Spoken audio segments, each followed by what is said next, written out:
pemaparan proposal yang akan dilaksanakan oleh Saudara Heri Iswanto dengan judul Penataan Kawasan Kumuh pada Bantaran Sungai Binomo, Studi di Kampung Sudagarang, Kelurahan Tegalrejo, Kemantren Tegalrejo, Kota Yogyakarta.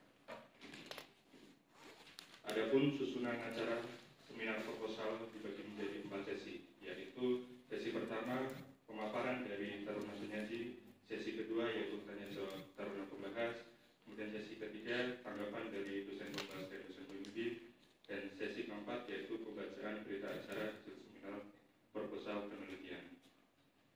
Baiklah, kita langsung mulai pada sesi pertama, yaitu kepada Taruna Penyaji. Waktu dan tempat dipersilakan.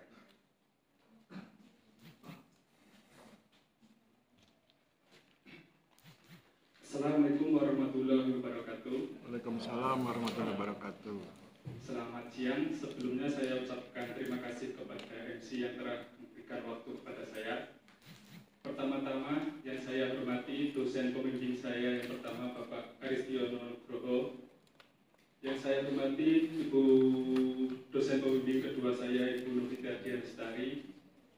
Yang saya hormati dosen pembahas pada seminar proposal saya siang hari ini Bapak Susilo Widiantoro, serta teman-teman yang bersedia hadir dalam seminar proposal penelitian saya.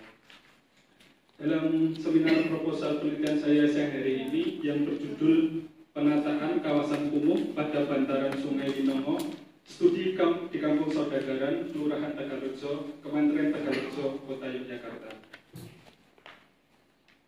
Proposal penelitian yang saya buat dibagi menjadi 3 bab utama. Bab 1 pendahuluan dengan 3 pokok bahasan, yaitu latar belakang, rumusan masalah, tujuan dan manfaat penelitian. Bab 2 tinjauan pustaka dengan 3 pokok bahasan. Yang pertama kajian terdahulu, kerangka teoritis, kerangka pemikiran. Bab 3 metode penelitian dengan 3 pokok bahasan, yaitu format penelitian, lokasi penelitian, operasional penelitian. Untuk yang pertama, latar belakang. Latar belakang permasalahan proposal saya dibuat karena banyaknya kawasan kumuh di Indonesia. Menurut data RPJMN tahun 2020 sampai 2024, kawasan kumuh di Indonesia berjumlah 6.872. Menurut data RPJMN 2020 sampai 2024 tersebut, masih banyak kawasan kumuh yang belum terselesaikan. Kawasan kumuh yang kebanyakan berada di kota-kota besar seperti salah satunya di Yogyakarta. Kawasan kumuh di bantaran Sungai Binomo. Kawasan bantaran Sungai Binomo menghadapi permasalahan permukiman kumuh akibat perkembangan kota yang besar. Ciri-ciri kawasan kumuh mencakup bangunan yang tidak teratur, infrastruktur yang minim, serta akses yang terbatas ke fasilitas dasar. Luas kawasan kumuh di bantaran Sungai Binomo mencapai 30,15 hektar. Penduduk di daerah ini mayoritas bekerja pada sektor informal dengan pendapatan rendah, sehingga sulit untuk meningkatkan kualitas lingkungan tanpa intervensi dari pemerintah. Untuk yang kedua, pencemaran sungai dan potensi bencana. Sungai Binomo memiliki peran strategis sebagai sumber air, mitigasi banjir, dan mendukung ekosistem lokal.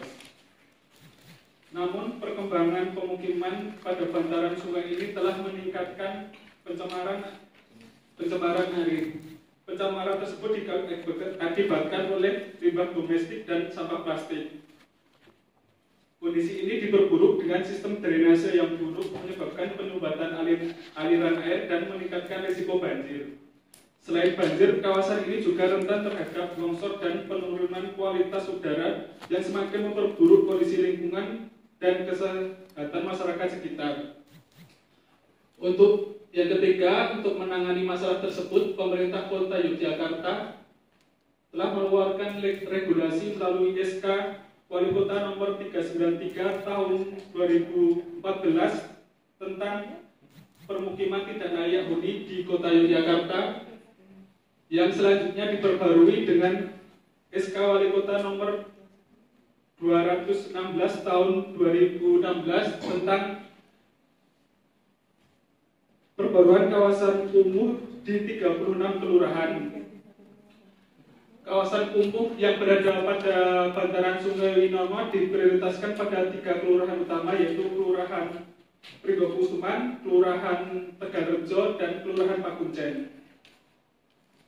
Yang menjadi lokasi penelitian saya berada pada Kelurahan Tegalrejo. Menindaklanjuti regulasi tersebut, pemerintah kota telah meluncurkan program Kota Tanpa Kumuh yang berfokus pada peningkatan infrastruktur dasar. Program ini mencakup penyediaan akses bersih, pengelolaan limbah, serta pemberdayaan masyarakat melalui pelatihan kerja dan modal usaha mikro. Selain dengan program ini, untuk menata kawasan yang berada pada bantaran sungai, telah diterapkan konsep M3K, yaitu munggah, mundur, dan madekali. Munggah dalam artian meningkatkan bangunan agar lebih aman, mundur yaitu menjauhkan bangunan dari tepi sungai agar terhindar dari banjir, dan madekali yaitu mengubah orientasi bangunan menghadap ke sungai, yang diharapkan jika bangunan menghadap ke sungai maka kebiasaan untuk membuang sampah di sungai dapat dihilangkan. Akan tetapi pelaksanaan program penataan kawasan kumuh di bantaran Sungai Winomo ini masih menghadapi banyak kendala, terutama di Kampung Saudagaran.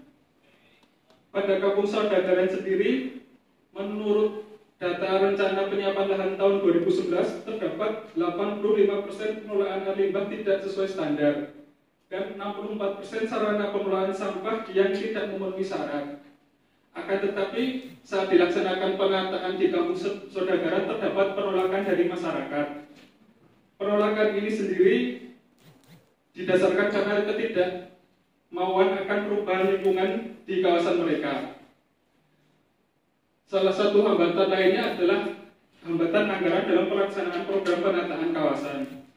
Berdasarkan latar belakang tersebut, peneliti merumuskan masalah sebagai berikut, yaitu yang pertama, bagaimana mekanisme pelaksanaan penataan kawasan kumuh pada bantaran Sungai Winomo di Kampung Saudagaran.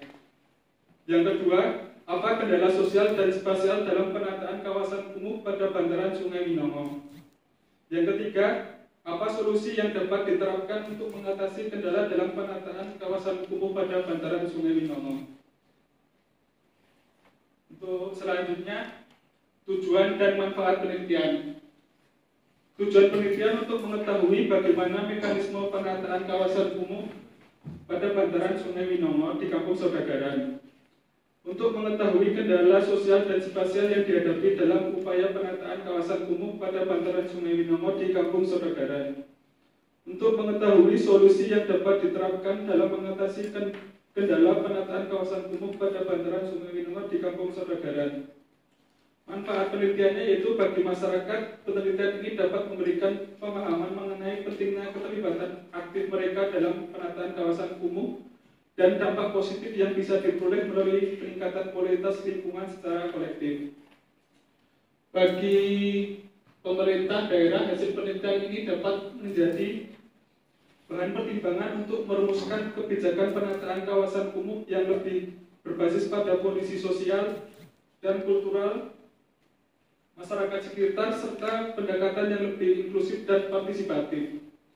Bagi akademisi dan peneliti, penelitian ini dapat memperkaya literatur mengenai penataan kawasan kumuh dari perspektif kualitatif serta memberikan wawasan tentang pendekatan penelitian yang melibatkan masyarakat dalam mengidentifikasi dan menyelesaikan masalah lingkungan perkotaan. Bagi pihak terkait lainnya seperti organisasi masyarakat dan lembaga non-pemerintah, penelitian ini dapat menjadi referensi untuk merancang program pemberdayaan yang lebih tepat sasaran dan memperhatikan kondisi sosial dan budaya setempat dalam mengatasi permasalahan kawasan kumuh. Selanjutnya, penelitian terdahulu. Kajian terdahulu merupakan langkah penting dalam penelitian ini untuk memahami berbagai sudut pandang dan hasil penelitian yang relevan dengan penataan kawasan kumuh di bantaran Sungai Winomo, khususnya Kampung Saudagaran. Beberapa penelitian sebelumnya telah membahas berbagai aspek terkait seperti pemberdayaan masyarakat dan peningkatan infrastruktur dalam penanganan kawasan kumuh. Misalnya, penelitian oleh Prawesti 2021 menyoroti pentingnya pemberdayaan masyarakat dalam peningkatan kualitas lingkungan. Sementara Wicaksono 2022 menilai efektivitas program adaptasi perubahan iklim seperti M3K yang juga diterapkan di Kampung Saudargaan. Selain itu, kajian oleh TJJ 2020 dan Nur Rahman 2023 memberikan wawasan yang mengenai regulasi tata ruang serta partisipasi komunitas dalam menata kawasan bantaran sungai.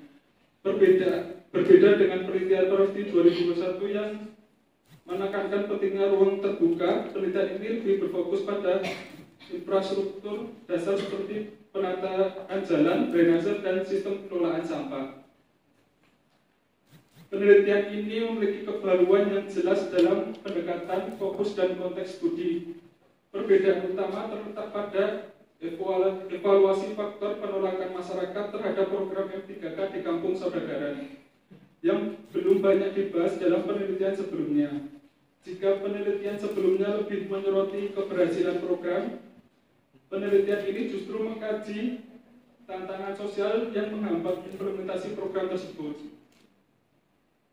Selain itu, penelitian ini juga menyoroti keterlibatan pemerintah, masyarakat, dan sektor swasta dalam menciptakan solusi yang lebih kolaboratif dan partisipatif dengan penekanan pada pengelolaan lingkungan dan peningkatan kualitas hidup. Untuk selanjutnya, kerangka pemikiran yang saya buat dialih dari kawasan kumuh bantaran Sungai Winongo, yaitu infrastruktur yang buruk, pencemaran sungai, ketidakteraturan bangunan, dilanjutkan dengan difokuskan pada penataan kawasan kumuh yang berada pada Kampung Saudargaan dengan konsep M3K. Akan tetapi pada penataan tersebut ada penolakan masyarakat dan ketidaksetujuan perubahan lingkungan, sehingga penataan kawasan kumuh pada Kampung Saudargaan belum terselesaikan.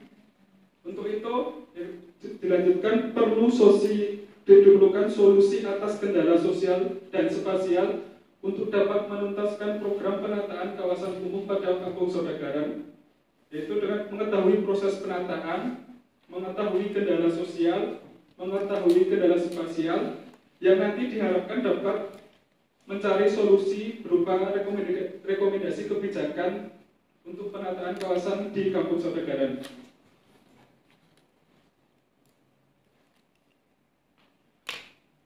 Untuk selanjutnya, format penelitian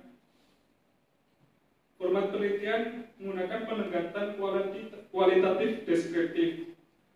Penelitian kualitatif berfokus pada pemahaman terhadap fenomena sosial dengan memperhatikan konteks dan makna yang ada. Pendekatan ini memungkinkan peneliti menjawab pertanyaan bagaimana dan mengapa sesuatu terjadi. Dalam konteks penelitian ini, metode kualitatif sangat relevan untuk mengeksplorasi permasalahan penataan kawasan kumuh di bantaran Sungai Winongo, khususnya terkait dinamika sosial, kebijakan, serta partisipasi masyarakat dalam program penataan. Pendekatan deskriptif yang bertujuan untuk menggali fakta secara empiris di lapangan serta menganalisisnya dengan logika ilmiah. Pendekatan ini dipilih karena menghasilkan gambaran yang mendalam tentang strategi penataan kawasan kumuh, memahami pengalaman, pandangan, serta interaksi antara masyarakat, pemerintah, dan organisasi yang terkait, mengeksplorasi tantangan, serta faktor pendukung dalam implementasi kebijakan penataan kawasan kumuh. Tujuan penelitian dengan metode kualitatif deskriptif ini untuk memahami secara mendalam strategi penataan kawasan kumuh di bantaran sungai, mengidentifikasi kendala sosial dan spasial dalam implementasi program penataan, menyusun rekomendasi berbasis bukti untuk solusi yang berkelanjutan dan efektif. Untuk selanjutnya, lokasi penelitian. Lokasi penelitian di Kampung Saudargaan, Kelurahan Tegalrejo, Kota Yogyakarta. Karakteristik kawasan pada Kampung Saudargaan ini permukiman yang padat dan kumuh, infrastruktur yang buruk, dan akses yang terbatas. Alasan pemilihan lokasi ini karena penataan kawasan kumuh pada bantaran Sungai Winomo di Kampung Sodagaran belum terselesaikan sampai sekarang karena adanya penolakan dari masyarakat dan ketidaksetujuan perubahan lingkungan. Untuk yang selanjutnya, operasional penelitian.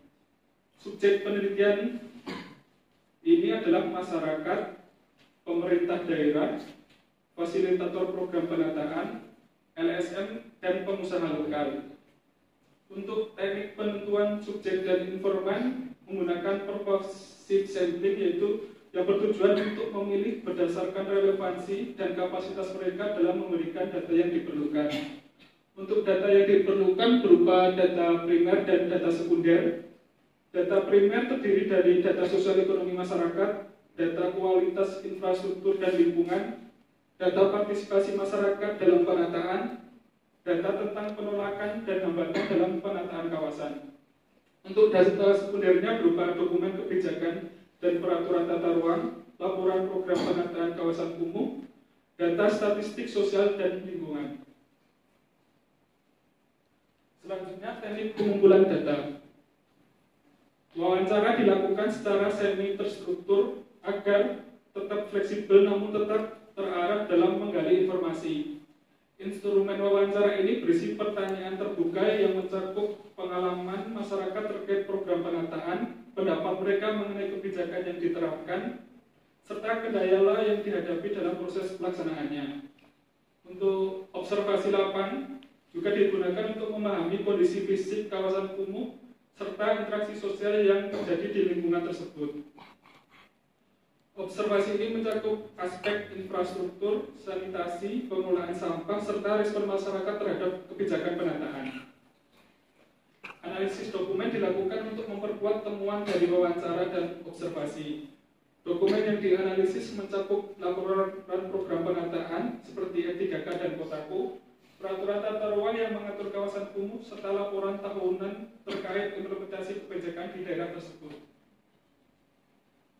Untuk teknik analisis data dengan analisis tematik dengan langkah-langkah sebagai berikut, yaitu langkah pertama yaitu telah awal data, menyeleksi data yang relevan dengan pertanyaan penelitian, memastikan data yang dikumpulkan dapat digunakan dalam analisis, reduksi dan abstraksi data, penyederhanaan data untuk fokus pada informasi penting, menghilangkan data yang tidak relevan, mengabstraksikan informasi menjadi konsep atau tema spesifik.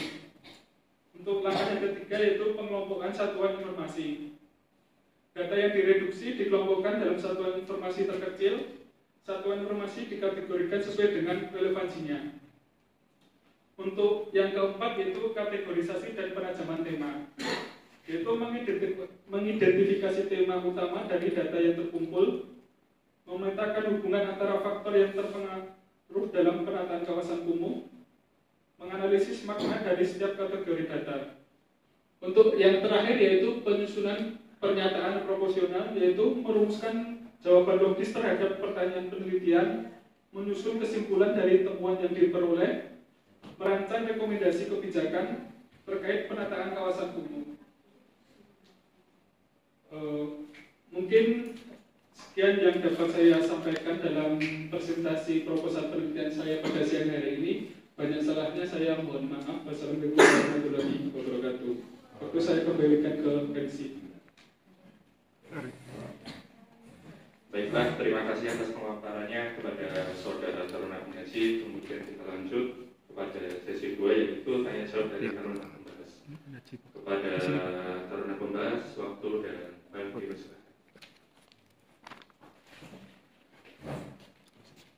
Selamat siang, perkenalkan nama saya Pak Rizal Amri.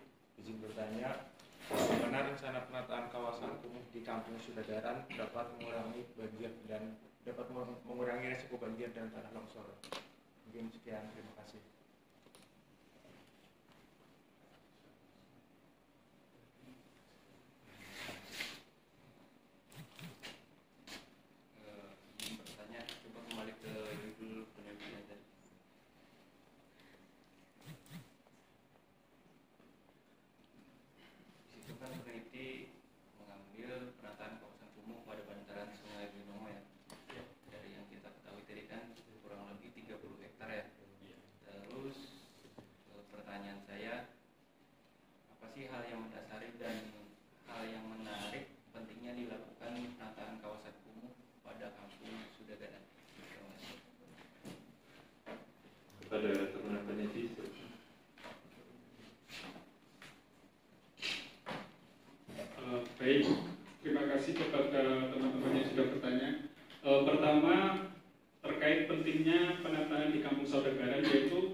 karena kondisi di kawasan tersebut yang kawasan padat penduduk, bangunannya tidak teratur, yang terutama seperti akses jalannya yang sempit, cuma 1 meter dan lainnya.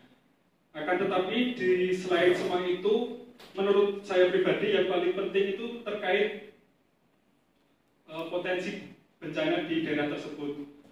Seperti di Kampung Saudargaran RT 40 baru sebulan kemarin terdapat longsor di pemukiman yang berada pada pinggir sungainya. Jadi menurut saya kenapa penataan ini penting untuk segera dilaksanakan karena kondisi kawasan yang seperti itu.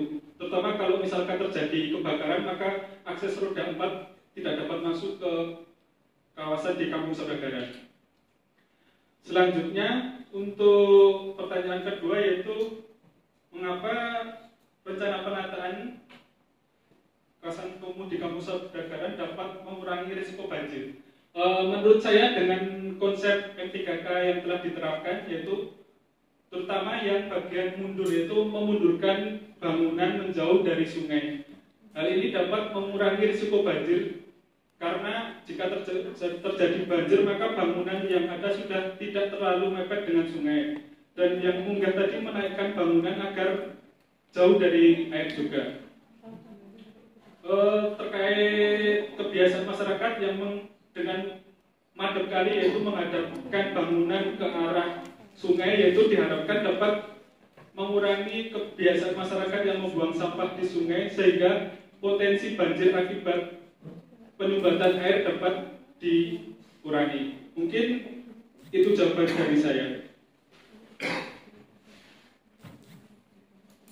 Baik, terima kasih kepada calon pembahasan calon penyaji. Kemudian dilanjutkan kepada sesi berikutnya yaitu tanggapan dari dosen pembahas. Waktu dan tempat bisa. Oke, ya. Terima kasih, Mas. Saya tidak usah pakai mic saja, sudah cukup keras ya suara saya, Mas Heri ya. Iya, Pak. Baik, sebelumnya selamat siang, Mas Heri. Selamat siang, Pak. Selamat sudah sampai di dalam ini ya. Mohon izin Pak Aris dan Bu Novita untuk memberikan pandangan saya. Ketika membaca judul ini, saya apresiasi ya, sangat sangat menarik. Tema yang Anda ambil sangat menarik. Anda peduli dengan suatu lingkungan. Tetapi ketika masuk ke dalamnya, saya merasa kok antara judul dengan apa yang Anda tuliskan di latar belakang belum pas.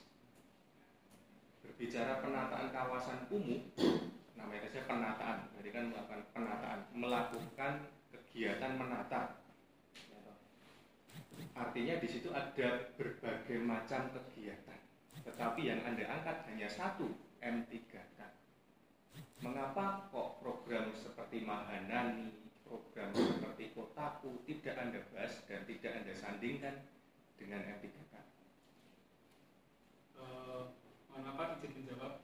Pertama, untuk yang saya ketahui sebenarnya programnya di situ tuh Kotaku, tetapi untuk konsep penataannya yang berada pada bantaran sungai itu dengan konsep M3K terkait dengan. Stop. Berarti M3K itu program atau konsep? Konsep, Pak. Konsep, bukan program. Konsep, Pak. Berarti Anda tidak konsisten dalam penggunaan konsep dan program. Di beberapa tempat Anda menyatakan itu adalah program.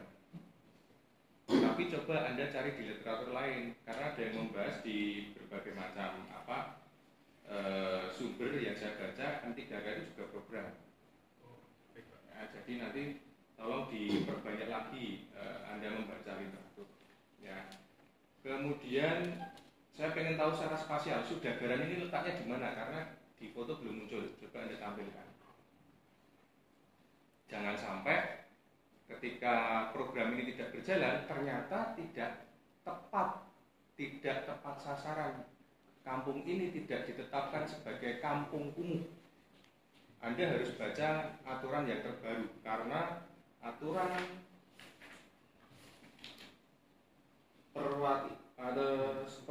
keputusan Wali Kota 216 tahun 2016 itu sudah dicabut. aturan yang terbaru adalah keputusan Wali Kota 158 tahun 2021. Nah, sekarang saya ingin minta tolong tampilkan lokasi Sudagaran. Sandingkan dengan keputusan Wali Kota terbaru tahun 2021. Di keputusan Wali Kota 2021 itu sudah ditetapkan sejumlah kampung kumuh. Di Mantri Jeron ada, di Tegalrejo ada, di beberapa kecamatan sudah ada. Saya sudah baca aturan itu. Dan di dalam lampirannya ada sejumlah peta per kecamatan. Ya. Nah, Sudagaran ini hanya sebagian kecil saja. Ini posisinya di mana? Di timur Keleringan atau di mana? Posisinya Tegalrejo. Di Tegalrejo itu kan Keleringan itu ya. Jembatan rel kereta api yang ke arah timur barat itu kan. Sudagaran itu posisinya ada di mana? Sudagaran itu kalau dari kelurahannya Pak, kelurahan Tegalrejo yang ke arah barat, terus nanti ada Gapura yang ada kampung Sudagaran itu masuk di situ ada jembatan yang dekat Cafe House. Untuk kampung Sudagaran sendiri yang ada penataan di daerah situ dari RT 36, 37, 38, 40, 45, 44 sama 48. Ya, oke. Saya minta nanti tolong ditampilkan di latar belakang. Ya, di latar belakang karena latar belakang akan membawa kita memahami bahwa oh iya memang di situ letaknya. Ya, di situ letak yang akan dikaji. Kemudian Winongo, ya berbicara Sungai Winongo. Ya, Anda orang mana tuh Mas Heri? Bantul, Pak. Bantul. Padahal orang Bantul. Winongo kok muaranya di Kali Progo atau Sunsalil Mas. Kali Progo itu barat, timurnya Opak. Saya juga orang Jogja kan. Winongo itu muaranya di Opak, bukan di Winongo, bukan di Kali Progo. Maka nanti tolong secara spasial ditampilkan. Ya.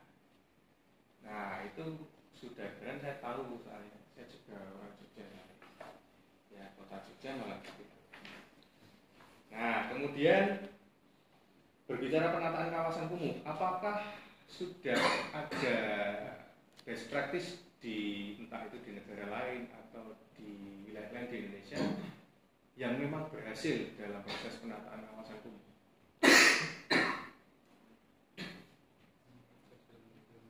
Waduh, sayang sekali sudah masuk proposal belum tahu. Harusnya itu Anda cantumkan di sini, ya.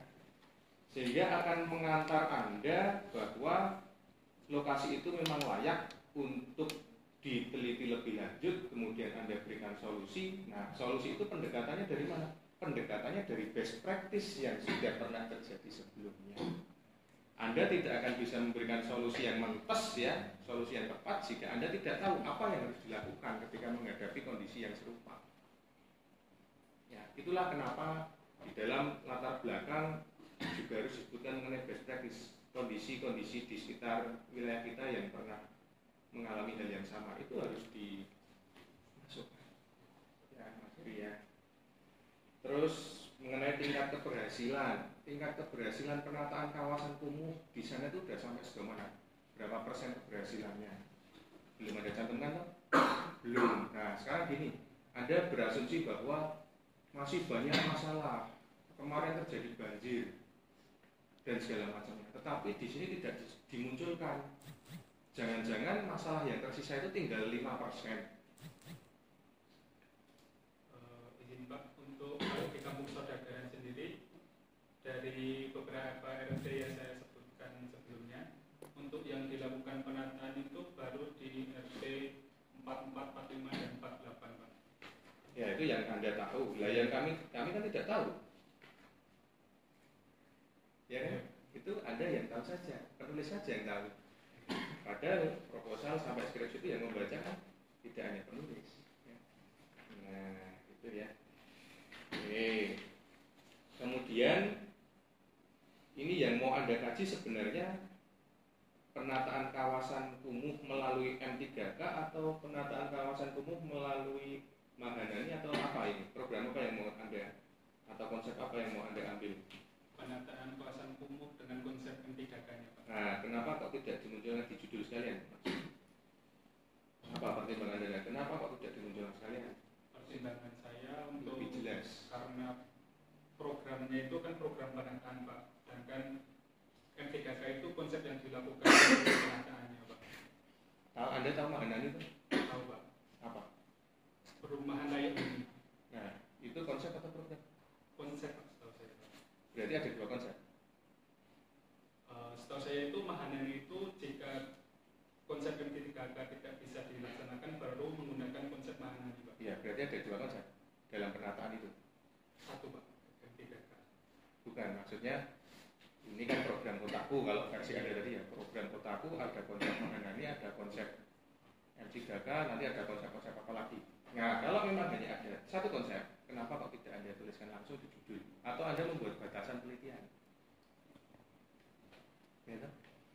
Jadi clear, apa yang akan diteliti itu clear. Ya. Terus Anda juga harus, kalau tadi menyebutkan ada beberapa konsep, nah itu Anda harus tuangkan di latar belakang posisi M3K terhadap konsep-konsep yang lain seperti apa. Itu yang belum muncul. Ya. Nah, banyak masalahnya. Kemudian, berbicara persoalan. Ya, persoalan. Tadi disebutkan persoalannya 85% pemukiman kawasan menggunakan sistem pengelolaan air limbah, 64% pengelolaan sampah. Terus tiba-tiba jadi banjir dan longsor. Pengelolaan air limbah yang dikelola apa di sana? Limbah cair rumah tangga atau limbah apa? Kok bisa menyebabkan banjir dan longsor? Apa keterkaitan antara limbah dan banjir longsor? Untuk yang saya ketahui, Pak, masyarakat di sekitar sana kan yang dulunya itu di badan sungai digunakan untuk peternakan babi. Oke. Tapi untuk sekarang digunakan untuk pembuatan tahu. Ini limbah cair, Pak, Ya. dari tahu tersebut. Terus kaitannya dengan banjir dan longsor? Kalau untuk yang longsor itu karena belum dilaksanakannya program penataan yang di Kampus Sodagaran yang di RT 36 sampai 40 tadi, Pak. Jadi kalau terjadi hujan itu masih rawan longsor. Ya. Terus apa kaitannya pencemaran air tanah dengan longsor dan banjir? Berbicara pengelolaan limbah, dampak yang terjadi adalah pencemaran air tanah. Ya. Ini sesuatu hal yang berbeda dengan banjir dan longsor. Banjir bisa saja terjadi akibat erupsi Merapi. Banjir bisa terjadi akibat intensitas hujan yang tinggi. Banjir bisa terjadi akibat serapan yang berkurang. Tidak ada terkait dengan pengelolaan limbah. Jadi jangan kemudian Anda menarik sesuatu hal ke hal yang berbeda, bukan konteksnya. Banjir dan longsor lebih ke arah pada serapan airnya berkurang, area resapannya. Kemudian mungkin intensitas hujan yang pada saat itu tinggi, sedangkan di bagian hilir terjadi pendangkalan. Ya, banyak ragamnya faktornya. Kemudian longsor bisa terjadi akibat pembangunan talut yang tidak sesuai spesifikasi. Longsor. Kemudian bisa juga terjadi akibat memang ada gerusan aliran air yang kencang pada saat itu. Erupsi membawa material, kemudian material batu-batu sampai sekian ratus. Kalau Anda pernah membaca mengenai KRB ya, kawasan rawan bencana Merapi, kita lihat pola alirannya di mana, materialnya sampai di mana. Itu kan bisa Anda lihat, cek di peta KRB yang terakhir tahun 2010. Ya. Nah, itu. Sehingga nanti jelas Anda mau menyampaikan persoalan sosial dan spasial itu clear. Di sini kan belum clear. Sosialnya seperti apa, spasialnya seperti apa, sehingga ada dampaknya. Ada permasalahan, menimbulkan dampak. Ini belum clear. Harus Anda perjelas di situ. Kemudian terkait dengan rumusan. ini Anda hanya bertanya mengenai kendala. Nah, kendala. Apa kendala sosial dan apa kendala? Padahal sudah ada ketahui di sini sebelumnya di latar belakang. Jika sudah Anda ketahui berarti tidak perlu penelitian, toh? Kendalanya menghadapi beberapa kendala.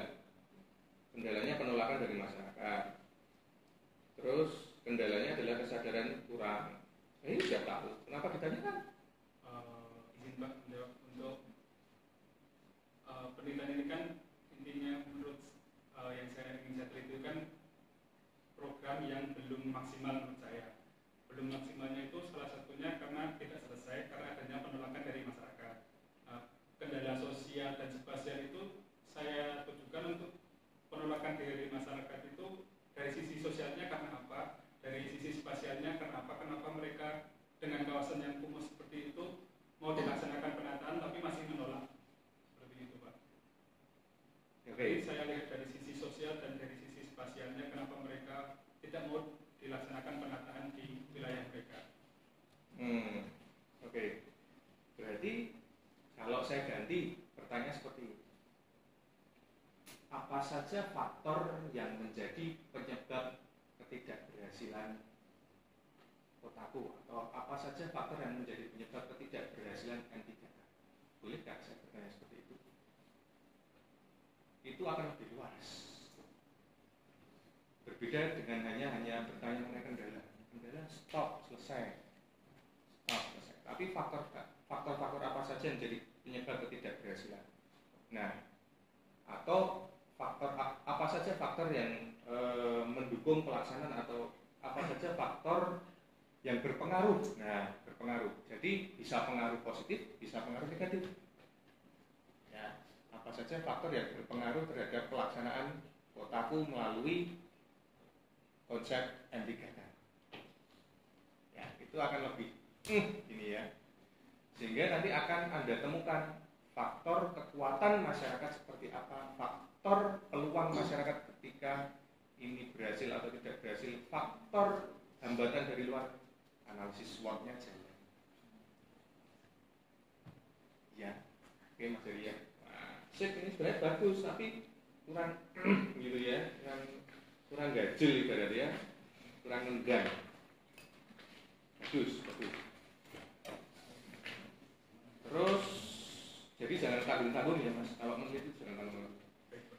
Kemudian ini lagi Mas.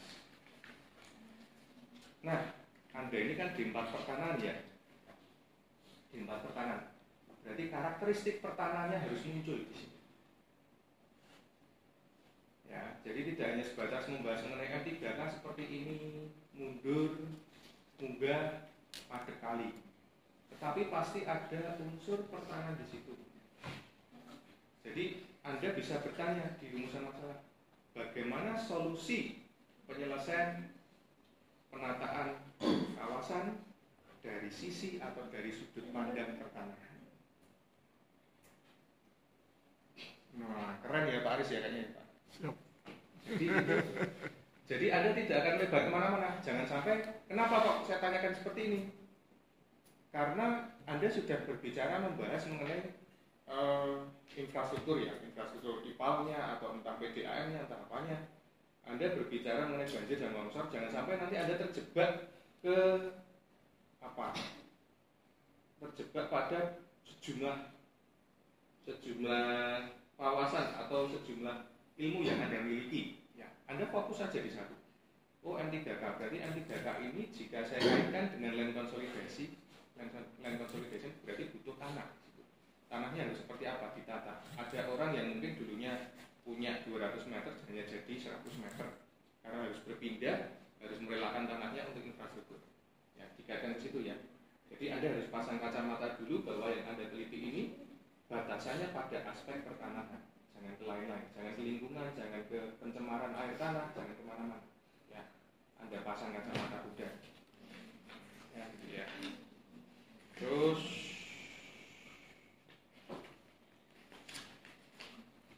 nah,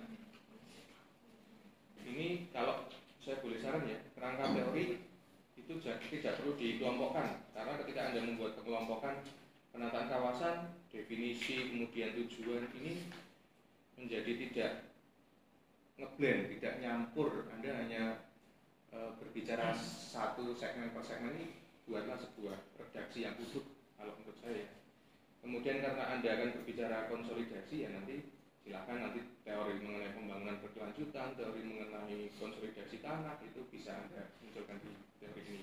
Dan ketika membangun teori itu juga dimunculkan di kerangka berpikir. Ya. Nah ini berbicara kerangka pikir, alur kerangka pikir Anda. Sekarang saya bertanya, Anda sudah menulis mengenai bagaimana kriteria kawasan kumuh. Nah, kriteria kawasan kumuh itu nanti akan digunakan untuk apa? Posisinya ada di mana? Kemudian proses penataan ini menggunakan konsep apa? Teori apa yang Anda pakai untuk menemukan proses penataan di sana? Apakah teori partisipasi masyarakat? Apakah teori pembangunan berkelanjutan? Apakah teori penataan ruang? Nah, kemudian berbicara ruang, jika itu tidak dikendalikan, maka ya akan terjadi seperti ini. Pasti akan terulang lagi. Karena namanya habit masyarakat, ketika di situ ada bantuan, ya pasti akan merambah lagi tempatnya. Aspek pengendaliannya di mana? Ketika itu sudah terjadi berlangsung, harus ada pengendalian. Ya, dilengkapi ya, jadi ya. Terus metode. Kenapa kok Anda tidak menggabungkan antara kuantitatif dan kualitatif? Mengapa hanya kualitatif?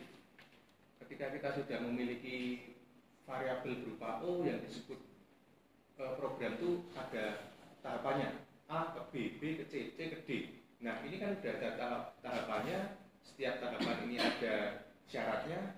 Anda kalau menggunakan kuantitatif tinggal menyebarkan kuesioner, Pak tolong diisi apakah pelaksanaan di lapangan sudah sesuai ini atau belum. Kuantitatif. Sebelumnya Pak, saya menggunakan kualitatif karena menurut saya kasus di Sodagarang ini itu tidak pasti sama dengan kasus-kasus yang lain, Pak. Jadi kan, nah, belum tentu sama. Tetapi kan program. Anda di sini bertanya bagaimana mekanisme yang berjalan. Karena program yang 3K sendiri kan tidak banyak di kota-kota lain, Pak. Di Jogja sendiri setahu saya hanya di Sungai Winomo dan Sungai Jogja saja. Ya, betul. Jadi menurut saya lebih cocok dengan kualitatif karena bisa menggalinya maknanya lebih dalam, Pak. Maksudnya karena mungkin solusi yang bisa diambil itu hanya bisa dilaksanakan di situ saja, tapi belum tentu bisa dilaksanakan di tempat lain, Pak. Jadi ya. saya lebih cocok ke kualitatif karena alasan itu, Pak.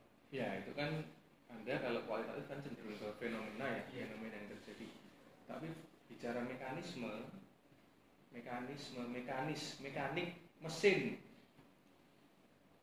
mesin itu tidak bisa kok dibiarkan begitu saja. Pasti ada rumusnya. A kuadrat plus B kuadrat pasti C kuadrat, nggak mungkin. Besok coba dilihat A kuadrat plus B kuadrat jadi nggak ya C kuadrat. Mesin, mekanik. Bukan Anda ingin mengidentifikasi fenomena. Nah, bagaimana mengidentifikasi fenomena pelaksanaan penataan ruang di sana? Itu silakan kalau mengidentifikasi fenomena silakan. Tapi kalau berbicara mekanik, mesin ya kualitatif. Ya itu pandangan saya ya. Silakan nanti mungkin apa mau diganti tujuannya, apa mau seperti apa diganti ya. Monggo nanti dibicarakan bareng-bareng gitu ya, Mas ya. Tentunya dengan persetujuan Pak Aris dan Bu Gita. Masuk ke subjeknya. Ini saya baca antara subjek dengan informan kok sama. Sekarang gini Mas. Subjeknya di sini adalah fasilitator program, ya satu, aparat pemerintah lokal, pengurus komunitas, pelaku usaha kecil, dan tokoh masyarakat. Ada 5. Ini Anda anggap sebagai subjek. Seandainya seperti ini, saya seorang fasilitator dan pelaku usaha kecil, penjual toko kelontong. Nah ini, terus saya masuk kategori yang mana? Kategori saya seorang fasilitator dan penjual toko kelontong atau penjual sate. Ini saya masuk mana?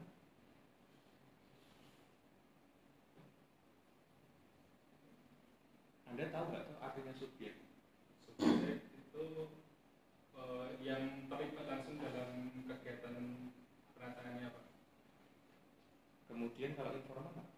Yang mengetahui informasi terkait penataan tersebut walaupun dia belum tentu terlibat langsung dalam penataannya. Sekarang gini, berbicara subjek dan informan itu kalau kita gambarkan sebuah lingkaran ya, diagram Venn gitu ya. Informan itu ada di dalam subjek. Anda ambil kecil saja sebuah lingkaran yang ada di dalam subjek. Nah, ketika subjek dan informan Anda sama, berarti artinya ada dua lingkaran yang sama besar.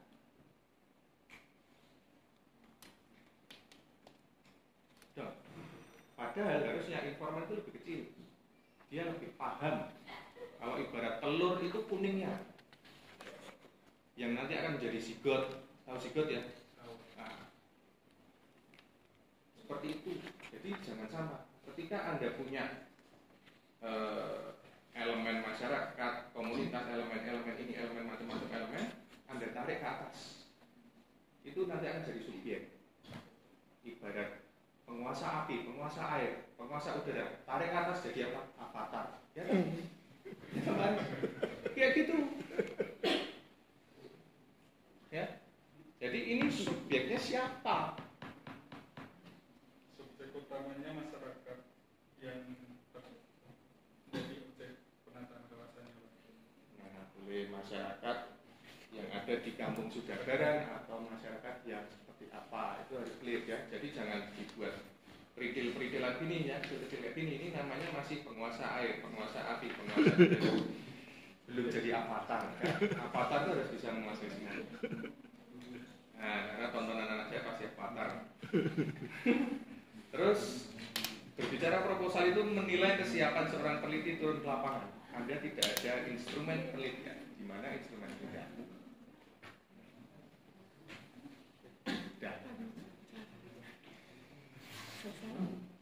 Di mana? Belum ada kan? Jadi tak kasih di Pak Aris. Siap. Nah, kemudian terkait tata cara penulisan selesai dari saya. Terima kasih atas tanggapannya. Langsung saja.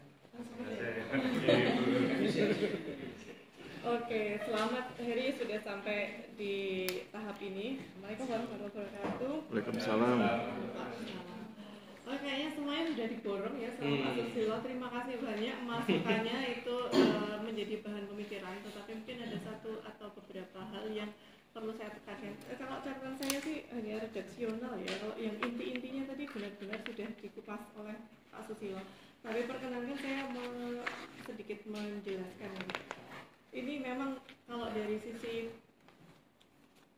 dasarnya ini cukup fatal ya. Nanti saya juga kesalahan saya karena tidak mengecek itu, jadi ke skip bahwa sebenarnya peraturan SK yang diacu itu sudah obsolete gitu ya, sudah dicabut gitu oleh yang baru. Ini perlu banget, ini kesalahan yang menurut saya fatal bagi saya juga karena saya miss lepas dari situ. Nah dari situ nanti akan moga-moga saja Sudabaran masih ada di situ gitu. Tapi kalau menurut saya sih karena tadi dari pembicaraannya Pak Susilo masih walaupun itu sedikit, tapi nggak apa-apa, kita bergerak dari yang sedikit itu nanti sedikit, tapi kalau dia berefek yang banyak itu pun bisa memberi manfaat ke yang sekitarnya. Jadi kalau misalnya solusimu nanti yang kamu tawarkan itu mempunyai nilai yang oke, itu bisa menjadi trigger untuk penataan wilayah-wilayah yang sekitarnya. Yang pertama adalah dasarnya, dasar karena itu SK itu merupakan salah satu dasar pemilihan kawasan kamu juga. Jadi itu perlu untuk dilihat kembali, tidak bisa ditawar-tawar. Kalau saya dari kemudian dari teori tadi kenapa mengklasifikasikan di mana ada kawasan, penataan kawasan, itu karena berangkat yang nantinya itu akan menjadi dasar ketika akan merumuskan atau menjawab rumusan-rumusan masalah yang tidak itu Pak Susilo. Jadi ketika akan menjawab rumusan itu pastikan harus ada backgroundnya, backingnya itu adalah teori apa, teori apanya itu yang nanti itu dipisah-pisah dia mau masuk ke mau menjawab atau mendukung untuk menjawab perumusan masalah yang mana. Yang memang ini skip juga di kerangka pikir teori tersebut nanti dipakainya yang di mana, yang mestinya dipakainya untuk mendukung instrumen wawancara atau pengambilan datanya. Sebenarnya pokok persoalan di sini yang disebut sebagai kendala memang sudah disebutkan dan ini disebutkan ulang, tetapi maksudnya itu sebenarnya untuk membedah lebih jauh lagi kendalanya itu sebabnya apa, dan saya setuju kalau itu nanti redaksionalnya diganti sebagai faktor-faktornya. Karena kendalanya sudah disebut dan kita akan membedah lebih detail lagi, maka akan ketemu nanti sebenarnya faktornya apa. Kalau saya memandang itu tuh penataan ini tuh intinya masalahnya dia tuh belum selesai karena ada penolakan dari masyarakat, jadi lebih aspek sosial. Tapi aspek sosial juga tidak bisa dilepaskan dari aspek sosial karena mungkin mereka tidak setuju. Jadi kalau nanti dikaitkan lagi dengan pertanahan seperti tadi, ini kamu D4 pertanahannya harus ada gitu. Ya spasial dan tanah itu masuknya ya konsolidasi bisa di situ. Dan tantangan konsolidasi ya memang dari persetujuan dari masyarakat. Jadi porsinya sih untuk masyarakat akan lebih besar nanti akan dibedahnya. Tetapi ketika membedah apa-apa yang disukai, apa-apa yang menjadi faktor masyarakat itu tidak setuju, itu masukkan juga sisi spasialnya, baik spasial melalui teori maupun spasial melalui best practice yang tadi kita miss juga ya, belum ada best practice-nya. It's okay. Jadi kayak dipancing, kalau seperti ini bagaimana, seperti itu bagaimana, dan keluarnya di mana? Dikeluarnya di instrumen penelitian kamu, di pedoman wawancara. Pertanyaannya mengarah kemana? Pertanyaan itu didapat dari mana? Dari teori-teori dan dari best practice-nya, jadi disarikan dari situ. Kemudian untuk solusinya sama juga, ngambil dari best practice bisa, ngambil dari teori bisa. Intinya analisis itu kan kita pakai pisau analisisnya pakai teori mana, dan itu digunakan untuk menjawab perumusan masalah yang mana dari 3, yaitu perlu dibeda-bedakan. Selanjutnya mungkin ini saja ya. Kalau yang penelitian terdahulu novelty itu ada yang beberapa saya komentari kenapa ada yang di Danu, ada kaitannya sebaiknya apa sih tadi ada Danu ya, Danu gitu. Danu tempe. Itu kurang menurut saya itu masih kurang relevan gitu. Lebih baik banyakkan tentang penataan sekitar sungai itu seperti apa, kemudian di Sungai Winongo itu kalau ada penataan dulunya sekarang ini seperti apa. Jadi ini juga benar-benar kita menggali lebih dalam tentang sungai, penataan sungai dan masyarakat sekitar sungai itu karakteristiknya seperti apa. Mungkin itu dari saya. Terima kasih Pak Susilo, tadi masukannya sudah baik, banyak dan Lengkap. berdaging gitu. Bisa diakomodasi ya. Terima kasih. Assalamualaikum warahmatullahi wabarakatuh. Waalaikumsalam. Lanjut ya. Assalamualaikum warahmatullahi wabarakatuh. Salam sejahtera buat kita semua yang saya hormati Pak Susilo, kemudian Bu Novita, Mas Heri dan sahabat-sahabat mahasiswa. Saya ingin urun rembuk ya, jadi kan kita rembukkan. Pak Susilo sudah kasih kontribusi, Bu Novita sudah kasih kontribusi, sebagai sahabat saya juga ingin berkontribusi. Ada 4 poin yang ingin saya kontribusikan. Pertama tentang kawasan kumuh ya. Kawasan kumuh itu bisa dilihat dalam 2 perspektif besar. Perspektif pertama, perspektif birokrat.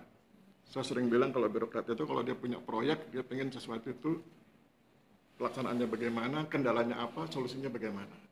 Kemudian kalau dalam perspektif birokrat, kawasan kumuh itu nanti di SK-kan. Jadi orang-orang birokrat itu tunduk dengan SK itu. Di luar SK bukan kawasan kumuh meskipun kumuh. Nah bagi kami, bagi para ilmuwan, tergantung kategorisasinya. Jadi sepanjang wilayah itu terkategorisasi sebagai kawasan kumuh, meskipun tanpa SK, itu tetap kawasan kumuh. Nah, sekarang tinggal kamu bermain di 2 kaki itu. Misalnya kamu melihat sudah cukup memadai dengan berdasarkan SK, artinya wilayahnya secara spasial cukup baik, lumayan luas, saya pikir it's okay. Kamu gunakan perspektif birokrasi, sekaligus berlatih ketika kamu jadi birokrat. Itu tentang kawasan kumuh. Kedua, tentang subjek dan informan. Coba tolong kasih lihat yang subjek. Oke. Belum. Itu subjek penelitian. Jadi kan ketika saya baca, oh iya benar seperti diingatkan Pak Susilo, subjek dengan informannya sama. Jadi saya ingin ingatkan bahwa subjek itu sifatnya kategorikal, kategori, sedangkan informan itu sifatnya personal, orangnya. Jadi subjek penelitian masyarakat, pemerintah daerah, ini kan kategorinya. Artinya kategori-kategori ini, kelompok ini yang berkontribusi dalam penataan kawasan kumuh. Tetapi pertanyaannya siapa yang akan kamu wawancarai? Maka sebut orangnya. Pemerintah daerah misalnya siapa? Oh, Bupati Nana atau wali kota. Fasilitator misalnya Mr. X, LSM-nya siapa. Jadi informan itu sudah person, sedangkan subjek itu kategori.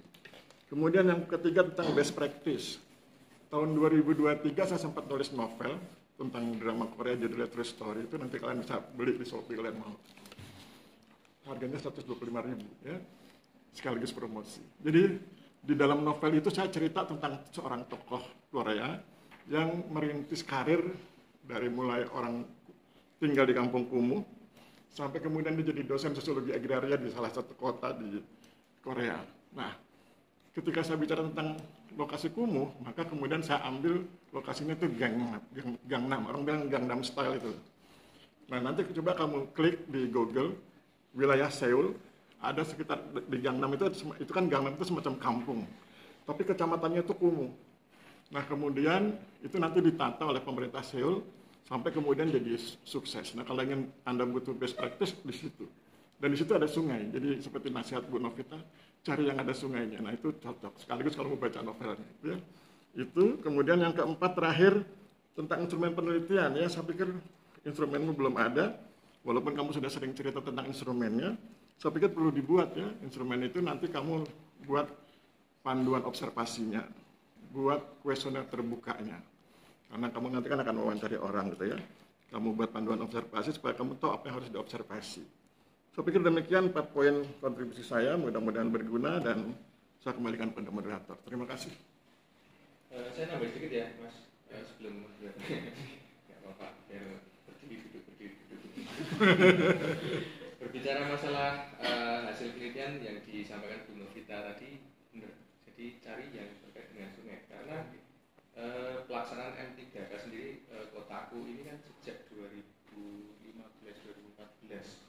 Jadi udah banyak kajian di bantaran Sungai Code ada, kemudian M3K dalam rangka pembentukan kawasan wisata di Winongo ada, kemudian macam-macam. Saya tadi udah baca di Merican juga ada. Jadi, banyak kok itu Google kan gitu. Harus rajin googling. Iya, gitu. Oke, makasih. Lanjut, Mas. Baik, terima kasih atas tanggapannya dari Pak Dosen dan dosen pembimbing. Kemudian dilanjut pada sesi berikutnya, sesi terakhir adalah pembahasan berita acara seminar proposal penelitian. Pak Susilo, poin berapa? 4? Poin berapa? Poin 2. Oke ya, aku bacakan ya. Pada hari ini Kamis 13 Maret 2025 bertempat di ruang rapat perpustakaan telah dilaksanakan seminar proposal penelitian atas nama Heri Iswanto nomor induk taruna sekian dengan judul dan seterusnya. Kemudian ketika saya lihat angka yang kita kan pakai WA ya, berdasarkan angka dan lain-lain, kami sepakat bahwa proposal Anda diterima tetapi tentu dengan banyak perbaikan. Saya garis bawahi kata banyak gitu ya, karena saya pikir sahabat yang baik itu adalah sahabat yang berkenan mengkritisi.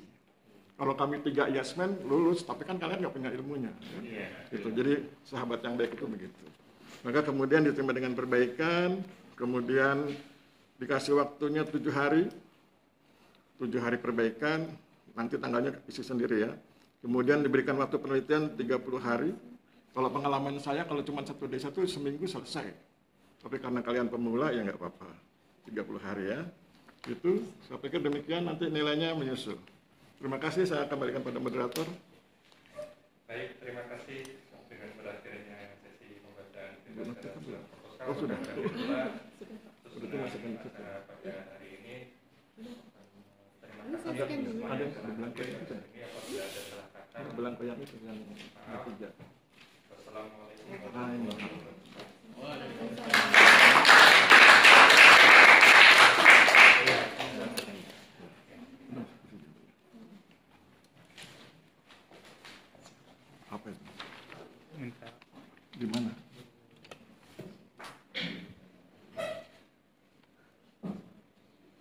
Sini nak ya. Ya. Seminar.